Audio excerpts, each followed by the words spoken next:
Et d'ailleurs, il n'y a pas de rat qui a été identifié ou de souris identifiée pour faire d'hantavirus, hein, Bah, pour c'est votre comme le information. pangolin, hein.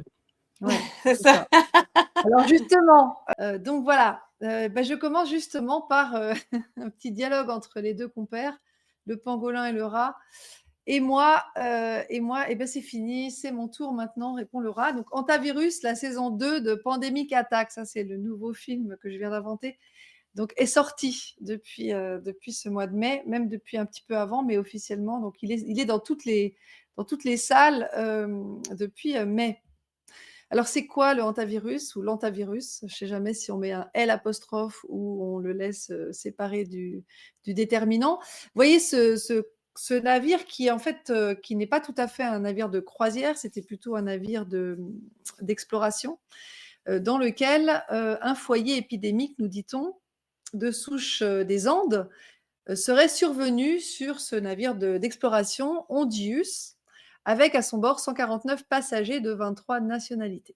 Ça, c'est ce que j'ai pu lire sur le site du gouvernement français. Donc la 8e ministre de la Santé, parce que vous savez qu'en France, on en est au 8e gouvernement depuis Macron, Stéphanie Rist, je ne sais pas d'ailleurs si elle est cousine ou sœur ou parente de Justine Rist, non, je crois que c'est avec un Y, la patronne de YouTube, mais bref, a annoncé le 11 mai, donc de cette année, qu'une passagère a été testée positive à l'hantavirus. À la suite de ce résultat, les autorités sanitaires ont identifié 22 cas contacts. On est reparti dans les cas, on est reparti dans les cas contacts. Ces personnes sont suivies afin de détecter rapidement l'apparition éventuelle de symptômes et d'éviter toute chaîne de transmission. Donc à partir de cette personne, on imagine que, toutes les personnes qui l'ont, approché de près ou de loin, sont, potentiellement, porteurs de ce truc. Alors il y a eu un décret qui a été émis justement le 11 mai, qui explique la quarantaine, les isolements, les 42 jours de quarantaine, les mesures qui sont prêtes, qui sont, proposées et je crois imposées aux cas contacts. Donc on met tout en place, il y a déjà en place une série de batteries depuis le 11 mai à cause de ce truc, à cause on va refaire l'historique justement. Mais avant de tracer l'historique, sur le site du gouvernement toujours, on nous explique que les hantavirus sont des virus de la famille des Bunyaviridae, indique donc Santé publique France, qu'ils sont, principalement transmis à l'homme par des rongeurs infectés. Donc comme je disais avant, on n'a pas identifié le moindre rongeur et encore moins le moindre rongeur infecté sur ce bateau, en tout cas pas officiellement.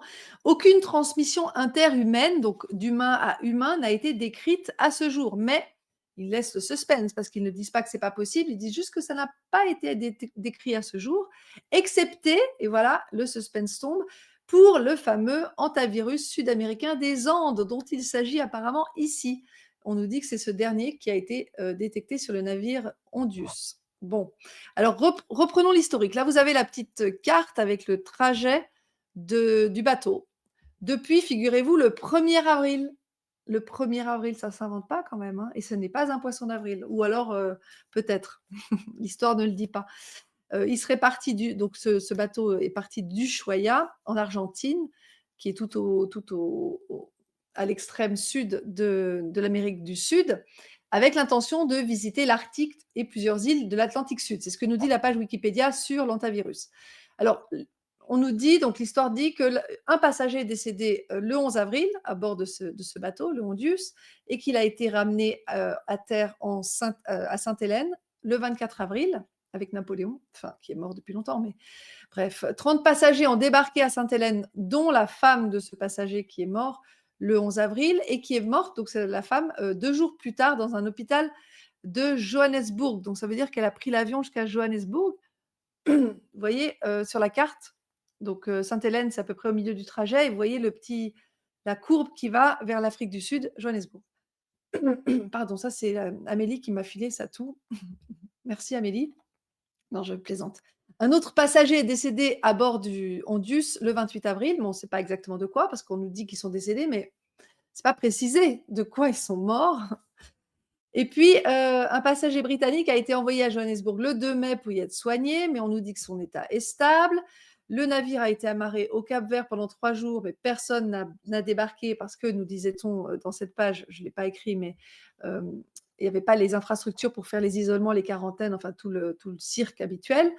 Et puis ensuite, le navire s'est dirigé direction les Canaries à partir du 6 mai, et c'est là que Tedros est arrivé sur son grand cheval blanc, ou presque, le 10 mai, pour, soutenir, les passagers, et pour, dire toute sa tristesse de ces 3 personnes qui étaient mortes, dans ce bateau. Voilà, donc beaucoup de cirque, pour, bah, ces 3 morts.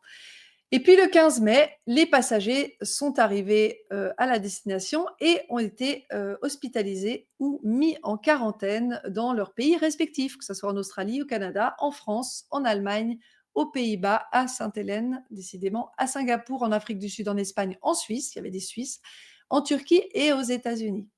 Mais à aucun moment on nous parle de contamination avec ce truc, en fait, hein. On nous dit juste qu'il y a eu des morts sur ce bateau, et on nous parle de l'hantavirus. Alors je me suis posé la question, le hantavirus, est-ce que ça vient du verbe hanter, pour venir te hanter dans tes pires cauchemars? J'ai trouvé cette petite image, que je trouve sympa. C'est vous l'effroyable et terrifiant virus dont tout le monde parle? Et le petit truc, répond: «Oui, j'ai un très bon attaché de presse». Je dirais même de très bons attachés de presse un peu partout en Occident.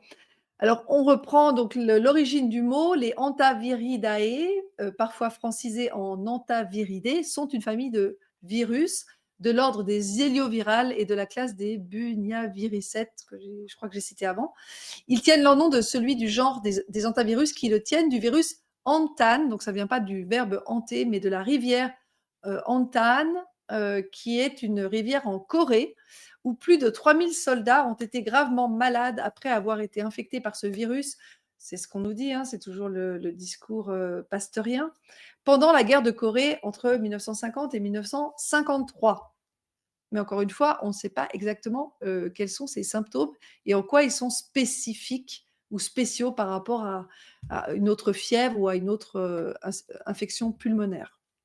Alors, l'hantavirus est arrivé dans nos médias à peu près vers le 7 mai, 10 jours avant la fameuse Assemblée mondiale de la santé qui a lieu aujourd'hui, enfin cette semaine, à l'OMS, la 79e, du 18 au 23 mai 2026, et dont l'ordre du jour, à la page 3, est protéger la santé. Alors on nous parle d'urgence de santé publique, de préparation et d'action de ces urgences et de ces situations d'urgence sanitaire.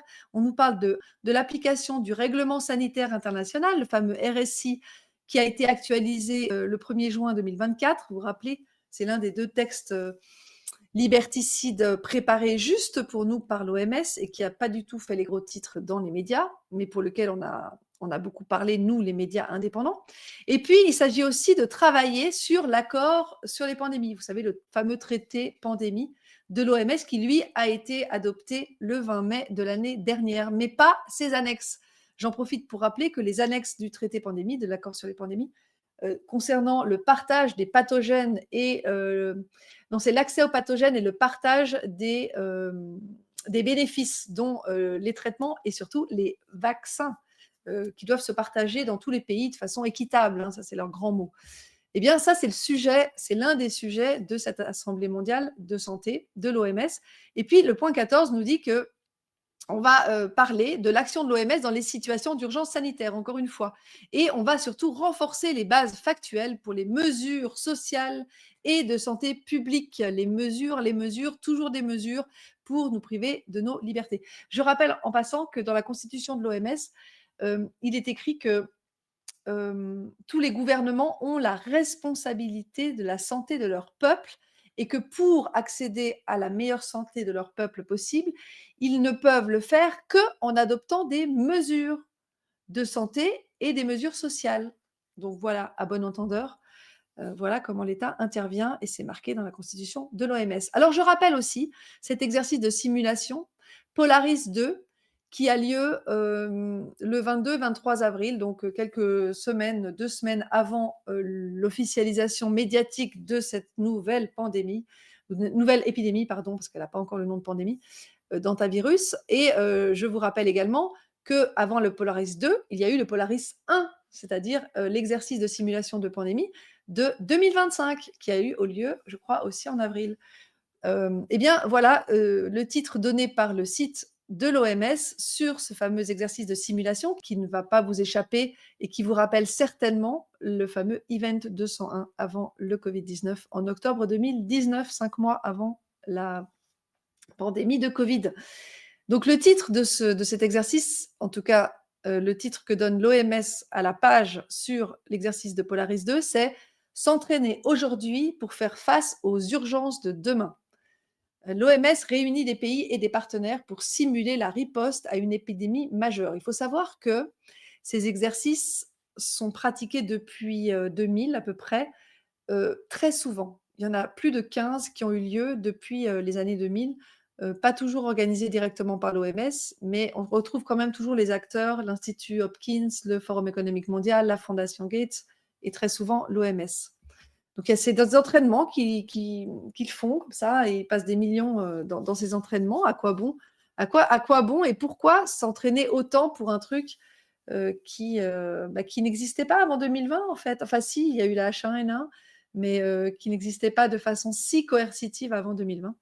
C'est peut-être justement pour monter le niveau de coercition et de suppression de nos libertés fondamentales. Alors, il est écrit sur cet article que l'OMS a mené à bien l'exercice Polaris 2, un exercice de simulation de haut niveau sur 2 jours, 22 et 23 avril 2026, qui mettait en scène une épidémie due à une nouvelle bactérie fictive qui se propage à travers le monde. Que cet exercice Polaris 2 a permis aux pays de tester leur niveau de préparation face aux pandémies et d'autres situations d'urgence sanitaire de grande ampleur. D'autres situations d'urgence, je rappelle que la fake, la fameuse urgence de santé publique de portée internationale, n'a pas besoin d'être une maladie, n'a pas besoin de faire des morts, n'a pas besoin d'être une épidémie. Ça peut être des problèmes climatiques, ça peut être un problème chimique, ça peut être un problème nucléaire, ça peut être un problème d'ondes électromagnétiques. Tout ça, ça fait partie des fakes, hein, des urgences de santé publique de portée internationale dans le cahier des charges de l'OMS. Alors voilà, il nous parle de la réussite de l'exercice Polaris 1 qui était organisé en avril 2025 avec cette fois un virus fictif. Alors là, c'est bactérie versus virus l'année dernière, en sachant que le mot virus est très récent, il a moins de 100 ans. Hein.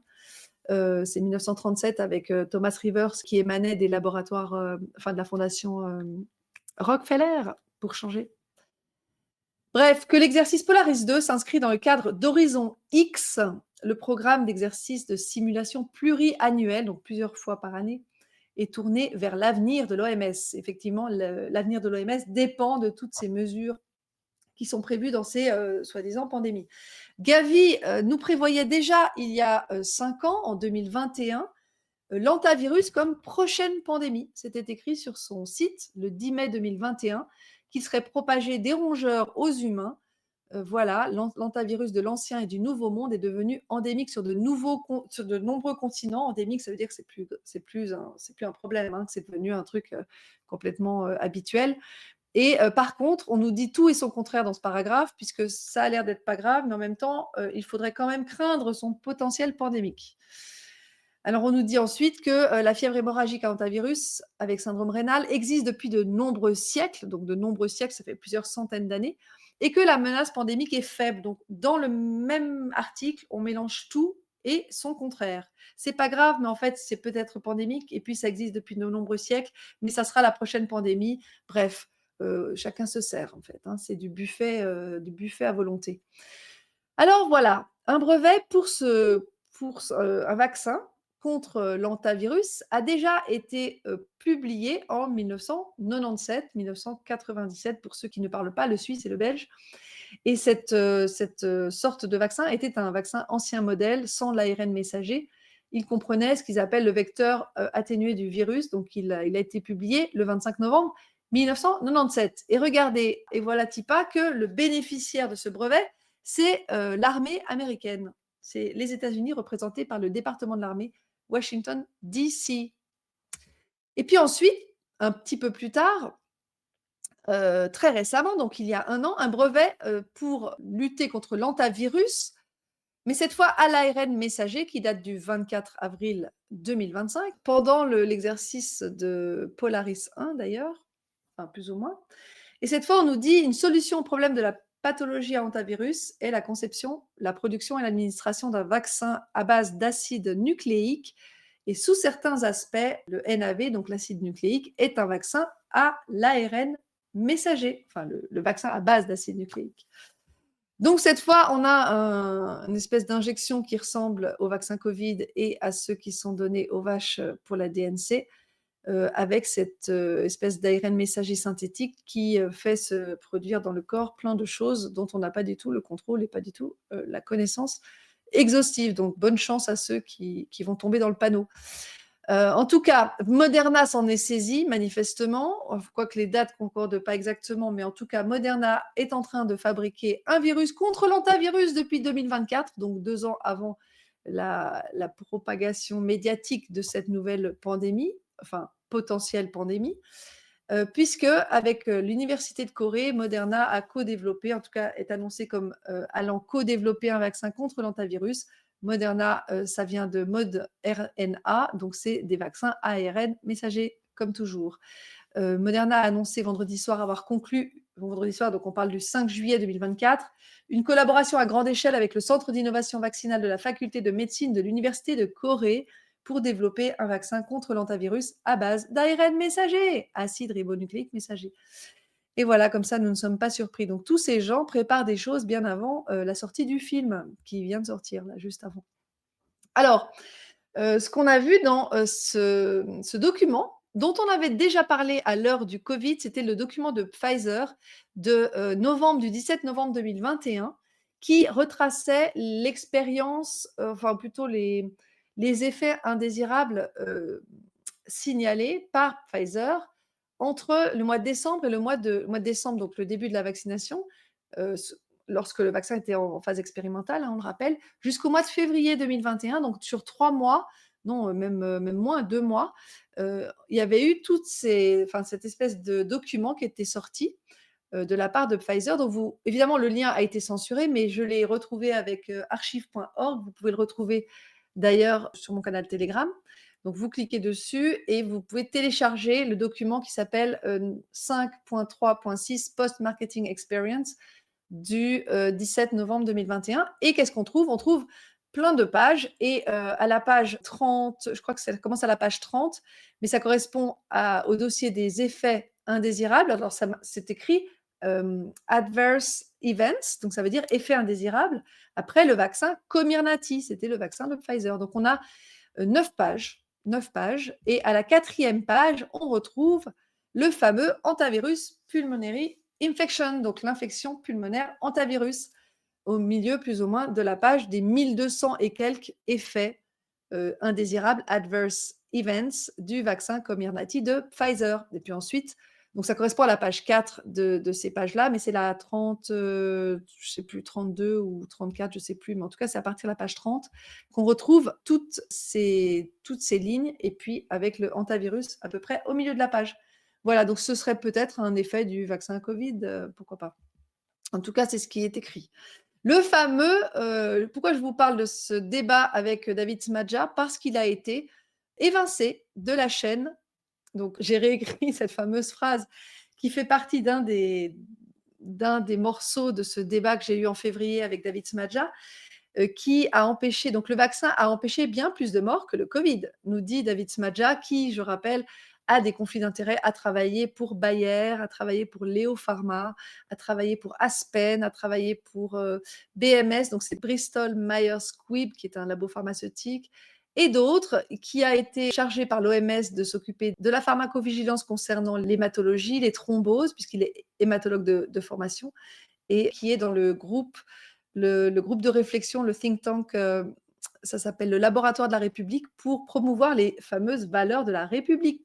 Ce think tank a été mis en place par Blanquer, donc l'ancien ministre de l'éducation. Je ne sais même plus s'il est encore en poste. En tout cas, il a été ministre de l'Éducation nationale, si je ne m'abuse. En tout cas, cette vidéo, ce débat qui a été organisé par ces 4 lascars du crayon qui se sont faits tout seuls, nous dit-on, depuis leur petite chambre d'étudiants, eh bien, cette vidéo a été mise en privé le 7 mai 2026, au début de tout ce cirque de hantavirus. Et je rappelle, pour ceux qui ne le savent pas, que derrière, le crayon, il y a des financements et pas seulement des financements individuels des 4 fondateurs, mais bien le financement de ce Manuel Diaz qui est, le patron de Influx, qui, d'ailleurs finance aussi Guillaume Pley de Légende. J'en avais parlé dans ma chronique du mois de janvier. Voilà, voilà, ceci n'a certainement aucun rapport avec cela. Ce qu'on m'a dit, c'est que la vidéo a été mise en privé pour des raisons qui regardent la rédaction. Voilà. Il y a Next. pas de version audio, tu as rien? Mmh. Ah si, si, si, je l'ai sur mon site, je l'ai sur ma chaîne YouTube. Je Bah, c'est l'avais déjà parfait. téléchargée et j'ai mis quelques avertissements au début et à la fin avec les conflits d'intérêts à la fin de David Smadja. Donc vous pouvez la retrouver sur Chloé Framery officielle sur ma chaîne YouTube, oui, et sur mon site aussi. Et j'ai toutes les sources qui sont sur mon site chloéframery.ch. Donc vous pourrez, Salim, tu pourras la voir, après. Parfait. Ensuite, d'autres documents. Alors ce document, c'est un document qui est du département de santé publique, San Juan Basin ou Basin, du Colorado aux États-Unis, qui date de 2003. Alors il y a plus de pages que ça, mais dans ces 2 pages, en tout cas dans la première page, on peut lire en introduction que le syndrome pulmonaire à hantavirus a été identifié pour la première fois dans le sud-ouest des États-Unis en 1993 et que le virus n'est pas contagieux. Donc, il nous répète que le virus de l'hantavirus ne se transmet pas d'une personne à l'autre, pour autant qu'on adopte le, modèle pasteurien, je vous le rappelle, parce que moi je ne crois plus au virus, en tout cas pas sous cette forme. Et on nous dit qu'il n'est pas non plus transmis par les chiens ou les chats qui attrapent ou mangent des rongeurs. Donc, rassurez-vous, braves gens, vos animaux de compagnie ne risquent pas de vous donner, quoi que ce soit, de ce, nouveau, virus à la mode. On va parler de ce petit tweet. Non, c'est pas un tweet, c'est un article du Parisien dans lequel Antoine Flahault se répand en slogans qui font peur. Donc il nous dit, «L'hantavirus des Andes est aussi grave que le virus Ebola», le 11 mai 2026. Alors il nous disait aussi, monsieur Antoine Flahault, le 1er décembre 2022, qu'une 9e vague, rappelez-vous, c'était encore, enfin c'était fini le covid en fait, hein, en décembre 2022. En tout cas, les mesures étaient terminées, hein, il n'y avait plus aucune mesure de restriction. Il nous disait: «Une 9e vague est en train de se former en France et plus généralement en Europe, en Asie du Sud-Est et en Amérique du Nord», qui n'a pas été visible. En tout cas, cette 9e vague a été totalement asymptomatique à ma connaissance. Je n'ai pas vu de vague de gens qui tombent comme des mouches, à part ceux, qui avaient pris le vaccin covid. Puis le 8 décembre, ça c'est le point qui nous le dit, en tout cas c'est les propos qui sont prêtés à, ce fameux Antoine Flahault. Face à l'insuffisante couverture vaccinale, nous dit-il, nous dirait-il, le risque sanitaire est très grand qu'il y ait un grand nombre de décès en Chine chez les personnes âgées lors des vagues épidémiques qui ne cesseront d'inonder le pays comme elles le font dans le reste du monde. Donc vous voyez, ce monsieur a une petite tendance à l'alarmisme qui fait que quand il nous parle d'une gravité du nouveau hantavirus comparable à Ebola, eh bien, je vais attendre de voir la fin du film avant de me prononcer. Alors cet homme, Antoine Flahault, a beaucoup de casquettes, autant, que en fait tellement qu'il, m'a fallu 2 slides pour les lister et de façon, non exhaustive. Alors il est professeur de santé publique à l'université de Genève, donc en Suisse, là où se trouve l'OMS, dans ma ville. Directeur fondateur de l'Institut de santé globale, toujours à Genève, depuis, 12 ans, depuis, 2014. Ensuite, il est membre correspondant de l'Académie nationale de médecine à Paris, cette fois en France. Il est également directeur fondateur de l'École française de santé publique à Rennes. Ensuite, il est co-directeur de l'Alliance européenne, cette fois c'est européenne, académique pour la santé mondiale. Là, on élargit le spectre. Et puis, il est aussi président de l'Agence européenne d'accréditation de l'éducation en santé publique. Donc, il a toutes les casquettes. Il forme les gens, il est en France, en Suisse, dans l'Agence européenne. Il a présidé en 2000, je crois que c'est en 2016, non, je ne sais plus exactement, a présidé en tout cas le centre collaboratif de l'OMS pour la surveillance électronique des maladies, la surveillance électronique des maladies. Vous voyez, il est complètement dans l'agenda 2030 et dans la santé 2030 avec tous ces trucs technologiques pour surveiller à distance les maladies du corps humain.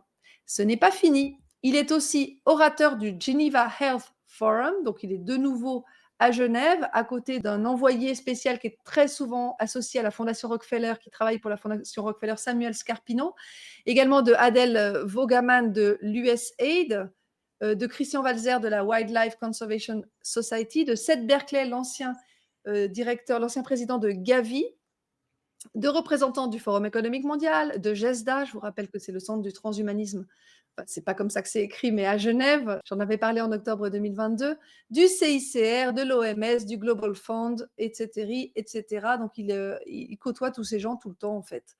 Il est également membre du conseil d'orientation stratégique du One Sustainable Health Forum, donc c'est à Lyon cette fois, c'est la partie santé des 17 objectifs du développement durable, autrement appelé l'agenda 2030.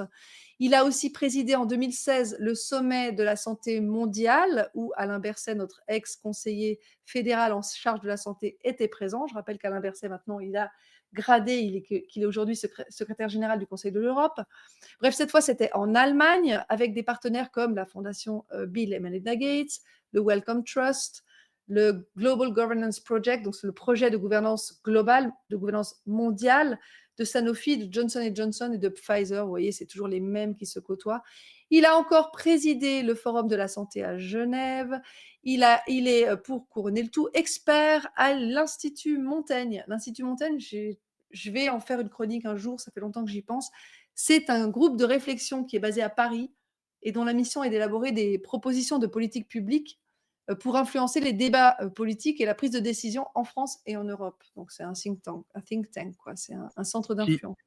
qui était dirigé par Laurent Bigorgne, Ah qui oui. a eu une condamnation très grave puisqu'il avait essayé de droguer au GHP son Ah oui, ex-belle-sœur voilà. pour la violer. Laurent Bigorgne, il n'a pas fait appel de la première condamnation. D'accord. Il a été pendant des années le patron de l'Institut Montaigne, un vulgaire junkie violeur. Voilà. Il y a aussi Henri de Castries, qui est au Bilderberg à chaque session. Il y a aussi Philippe Hildebrand, qui était le président ou le directeur de la Banque nationale suisse, qui a été muté chez BlackRock comme vice-président et qui est aujourd'hui membre du conseil de fondation du Forum économique mondial. Bref, tous ces gens-là se côtoient et s'organisent toujours dans le même sens pour nous inventer des pandémies. Mais ouf, l'OFSP, notre ministère de la Santé, en Suisse, écarte, c'est ce que nous dit cette manchette de la Tribune de Genève, le 13 mai dernier, écarte tout risque de pandémie. On a eu chaud. Et le Sénat, Public Sénat, nous dit également, enfin c'est plutôt Benjamin Rossi, cet infectiologue qui est interviewé dans cet article, il nous dit simplement que c'est surtout une épidémie médiatique. On est rassuré. Donc, il nous rappelle que des cas étaient observés tous les ans en Argentine sans créer d'épidémie et ce virus est peu contagieux. Voilà, donc nous voilà rassurés. Vous pouvez éteindre votre télé. La conclusion, la mienne en tout cas, l'antivirus, vite, rappelons les spécialistes qui se sont plantés pendant le Covid, eh bien, un remède très facile et très simple à appliquer. Vous pouvez prendre votre petit bouchon, votre petite boule qui est que vous enfoncez bien au fond de votre oreille. Et j'en profiterai aussi pour vous conseiller le geste du doigt sur la télécommande, si vous l'avez encore, cette télécommande, pour éteindre votre télévision. Voilà, voilà. C'est Merci Chloé. les gestes de protection, c'est ça? Les gestes barrières, on appelle Les ça. gestes barrières, au lieu d'éternuer comme ça, ben, tu appuies comme ça. Voilà. C'est Tac. ça, exactement. C'est C'est ça, Salim. Merci. c'est le pour la virucide le démonstration. plus efficace de l'univers.